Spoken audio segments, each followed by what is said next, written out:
Hello children, welcome back to online video class. We are just meeting after a long due to summer break. Dear children, today I am just going to start a new chapter, that is acid, bases and salt. This chapter is not a new for you. In the previous class 7 also we have discussed about acid, bases and salt.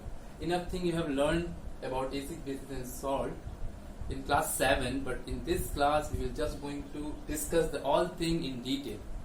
And we are going to start with an acid, and we are going to start with the chemistry of acid. Chemistry of an acid. Dear children, can you tell me what is an acid? As per your class 7 definition, acid is one that turns blue litmus into red, and also acid has sour taste. But as per class 10 definition, that acid is one that furnishes H plus ion in its aqueous solution. That is a positive charge. H plus is your positive charge.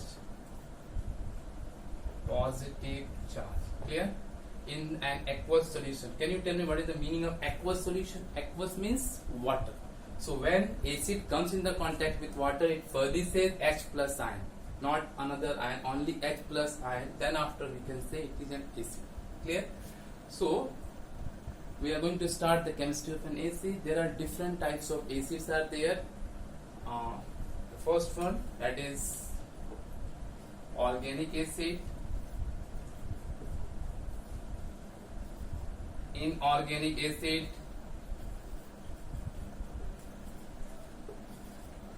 organic acid is also called weak acid.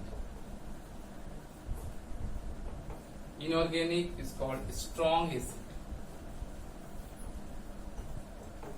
So organic acid means what? The acid which are extracted from either plant or animal source. Means that for organic acid there will be natural origin. Inorganic acid, you all are aware, inorganic are extracted from minerals. So the inorganic acids are also called mineral acids. So we'll discuss one by one. So many examples are there. Acetic acid,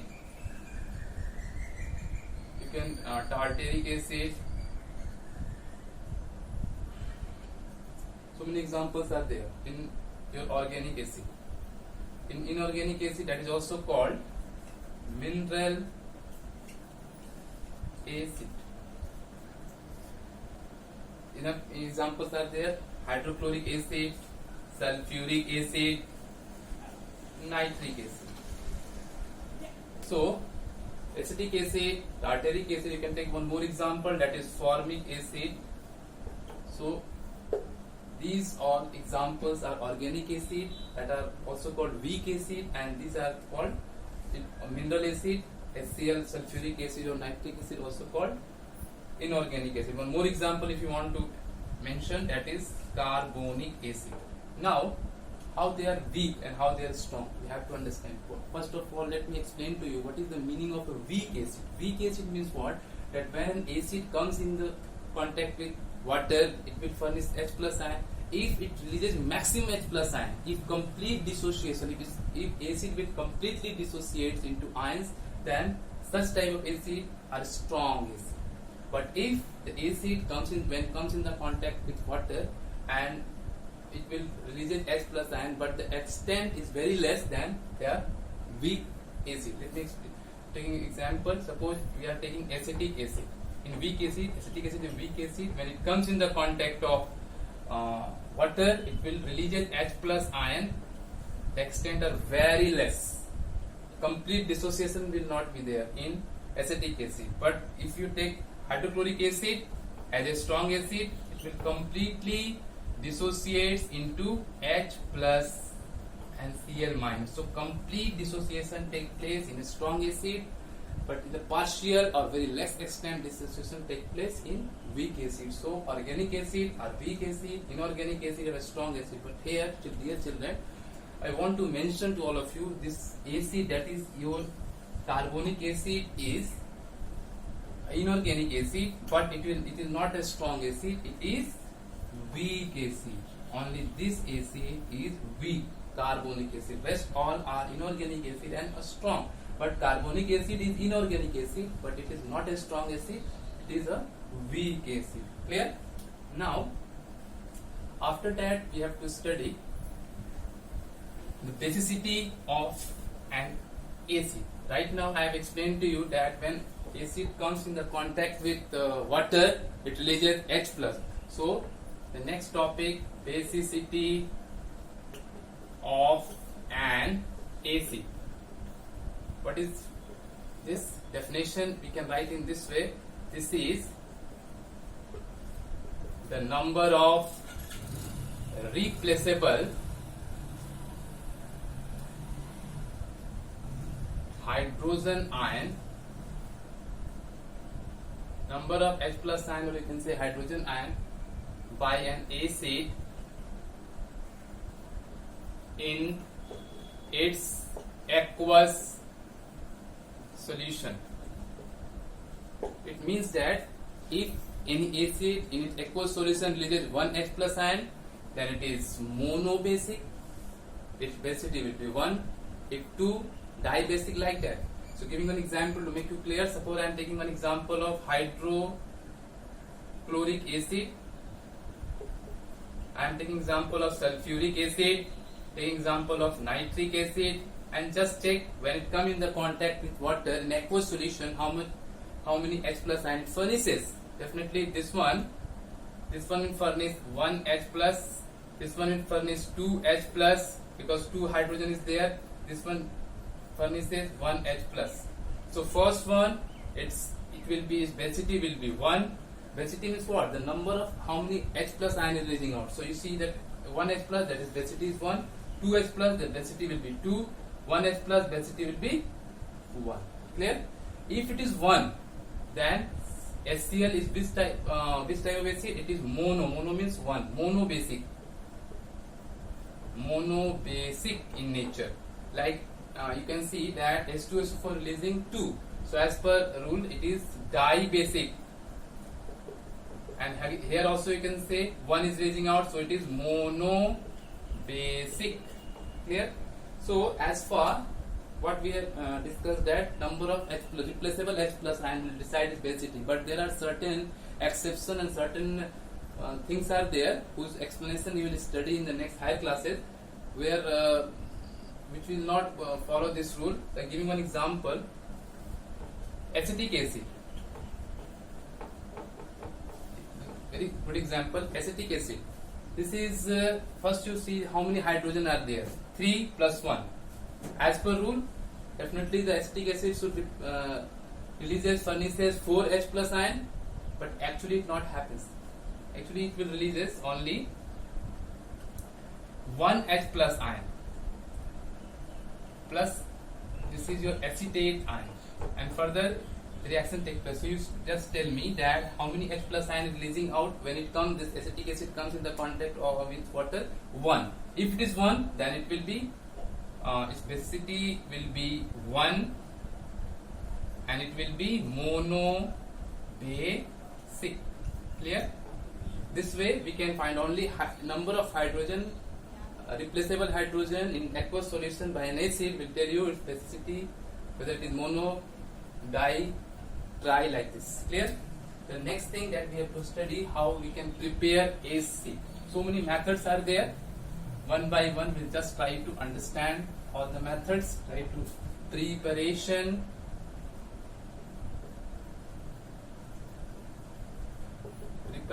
of an acid. This is very important thing. So how will you prepare? That is very important one. So many methods are there. So the first way by which we can prepare non-metal, when react with hydrogen, there will be formation of acid. How? Giving some examples, some reaction that make you clear. Suppose you take chlorine. When it comes in contact of hydrogen, it will form hydrochloric acid. When you are taking bromine, this chlorine and bromine, you all are aware, these two are your non-metal. When comes in the contact with hydrogen, there will be formation of hydrogen bromide acid. So you can see we balance it. Easily you can balance. You are knowing already in first chapter we have explained you how to do balancing. Clear? So this way we can make acid. The second method by which we can make acid, that is non-metallic oxide, when we'll dissolve non-metallic oxide with water, there will be formation of acid. See how. So many non-metallic oxide, dear children, you all are aware that non-metallic oxide are always acidic in nature. So non-metallic oxide, if you will dissolve in water, acid formation will be there. Give me one example. You just check non-metallic. So many non-metallic oxide are there. Carbon dioxide is there. Sulfur dioxide is there. Your sulfur trioxide is there. When you dissolve this CO2 in water, there will be formation of carbonic acid. There will be formation of sulfurous acid, and there will be formation of, in this case, formation of sulfuric acid. That is a king of chemical. Clear? So you can easily see that when non-metallic oxide comes in the contact of water, there will be formation of the respective acid. The next way by which we can prepare acid, that is the third one, oxidation of non-metal. Suppose you are taking suppose sulfur, non-metal. Another non-metal, if you want to take, you can take phosphorus. Clear? So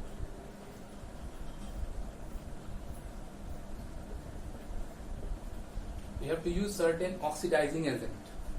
The oxidizing agent help the process of oxidation, and then after acid formation will take place. So can you tell me a good example of, just recall yourself, in first chapter also I have explained the concentrated nitric acid is very good oxidizing agent.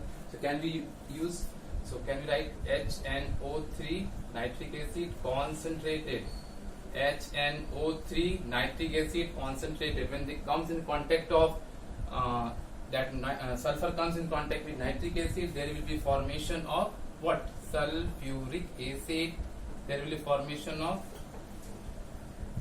phosphoric acid. So you can see that the oxidation of non-metal also gives what? Acid. The next and most important, the preparation of volatile acid. Fourth one, preparation of volatile acid. Dear children, do you know what is the meaning of volatile? Volatile means what? When the acid comes in the contact with surrounding or heat, immediately evaporate or change into vapor, easily volatile in nature. So generally, as per our syllabus, we have to study there are two volatile acid, hydrochloric acid and nitric acid. So under this part, we'll try to understand how we can prepare hydrochloric acid or HNO3 and nitric acid, which are volatile. So we will use, for preparation, we will use one non-volatile acid, that is sulfuric acid. Yes, H2SO4. That is non-volatile in nature. So if you have to make hydrochloric acid, so we need certain salt. The certain salt we will take either potassium chloride or sodium chloride. You see, I am taking sodium chloride. Here 2 hydrogen, here 2 chlorine we have to make. We'll balance it. 2 chlorine, here will be 2 HCl. Clear? Now 2 HCl, and it will be your N. But if NaCl, no. Otherwise, no need to balance. That only we are writing the final product. So this way we can write HCl, and the next one, that is you can write. You can take sulfuric acid, that is volatile, non-volatile acid. When it come in the contact with sodium nitrate, there will be formation of HNO3. Sodium nitrate, when come in contact with your non-volatile, that is sulfuric acid, there will be formation of nitric acid, and one side product is also there. If you want, you can write NaHSO4.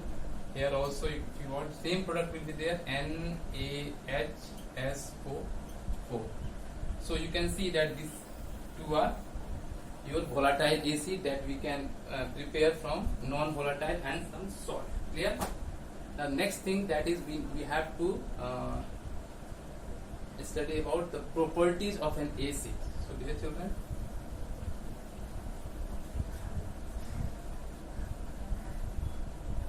properties you all are doing from class 7 onwards, Sauerland test, change between students. Basic property, will start with some basic properties.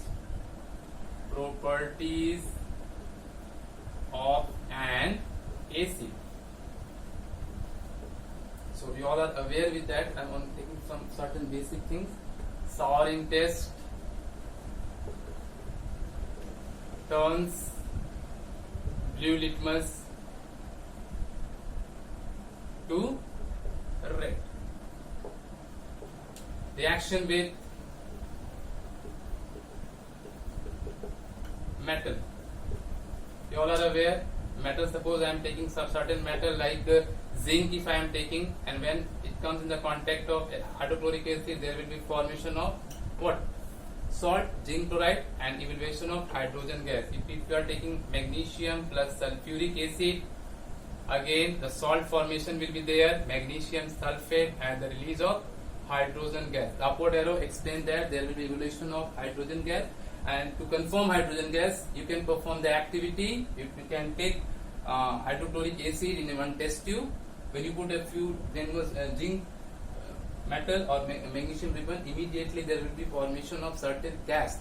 You just try to close the upper portion of that test tube with your thumb, and then after, when you realize some pressure, you remove your thumb, bring one lighted matchstick, you will get pop sound. Pop sound is a confirmatory test of hydrogen. So this activity also we can perform in the lab. The next one, that is reaction with metal carbonate. Dear children, this reaction very important. Reaction with metal carbonate.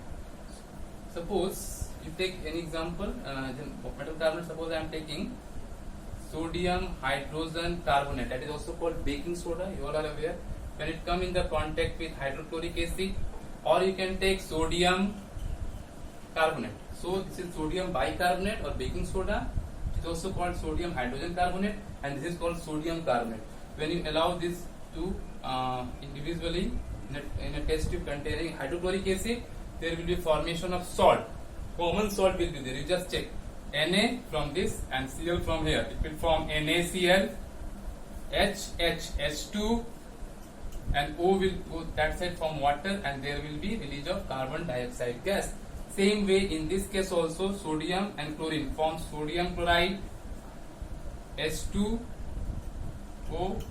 plus carbon dioxide. You can see that when you perform the reaction in a test tube containing HCl, and when you put few amount of sodium bicarbonate or sodium carbonate, there will be reaction take place in that test tube, and the carbon dioxide will come with a brisk effervescence. Bubbles formation will be there. That bubbles is carbon dioxide. That is a confirmatory test. Brisk effervescence is confirmatory test for carbon dioxide. Clear?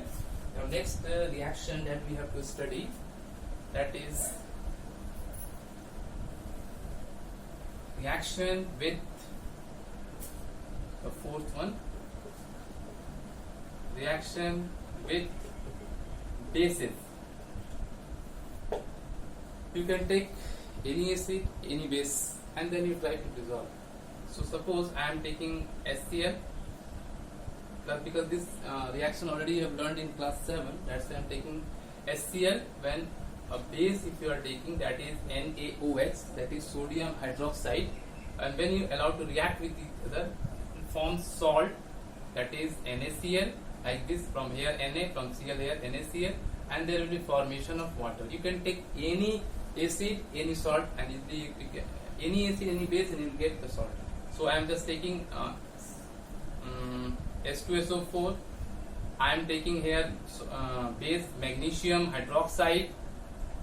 After reaction, it will form salt, magnesium sulfate, and there will be formation of water. Clear?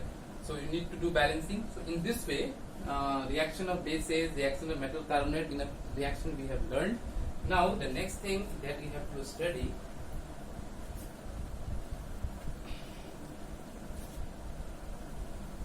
that is uses of acid. So uses of, you all are aware that acid uses of an acid. You all are aware that acid are generally using in so many factories.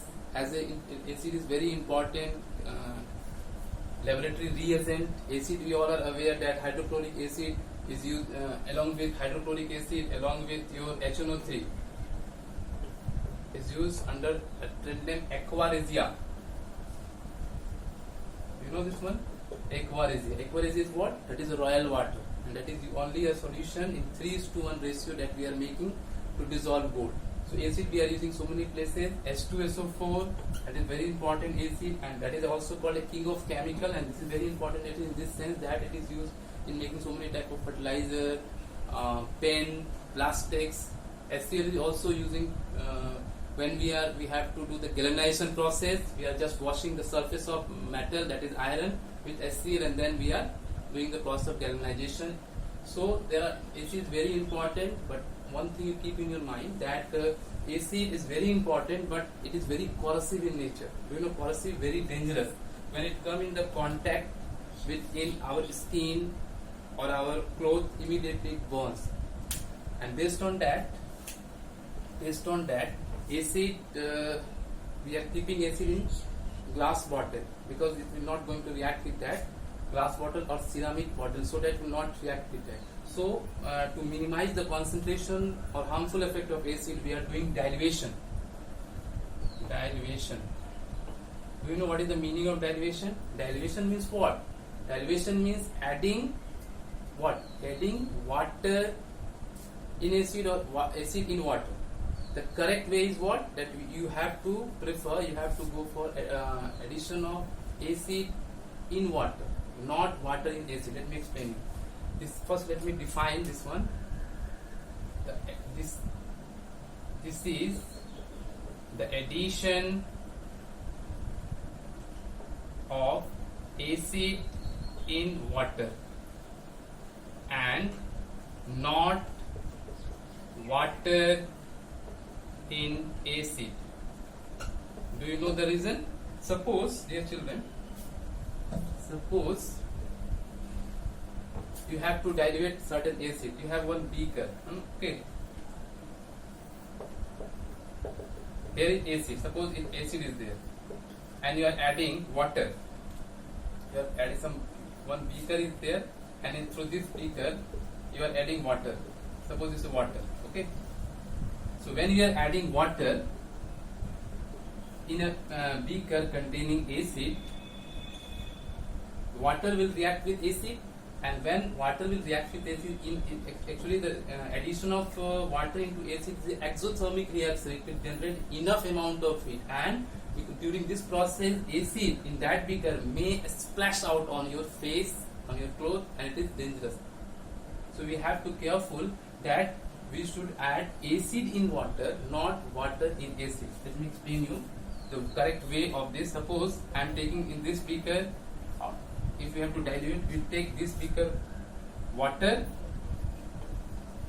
and in this beaker you take acid.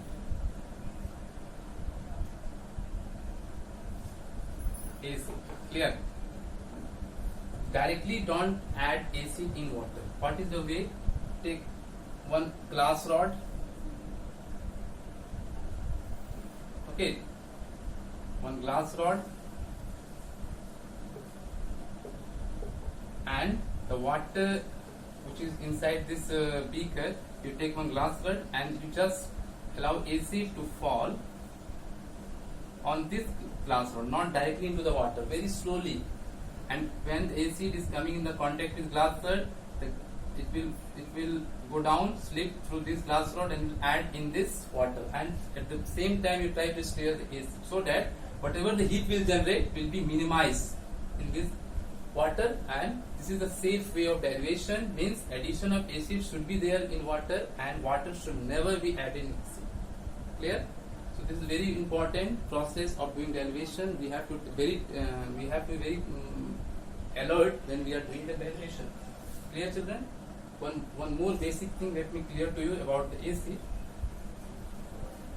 that till now, dear children, till now what I have explained to you, that if H is there in any solution, any liquid, if H is there, it will furnish H plus ion and it is acid.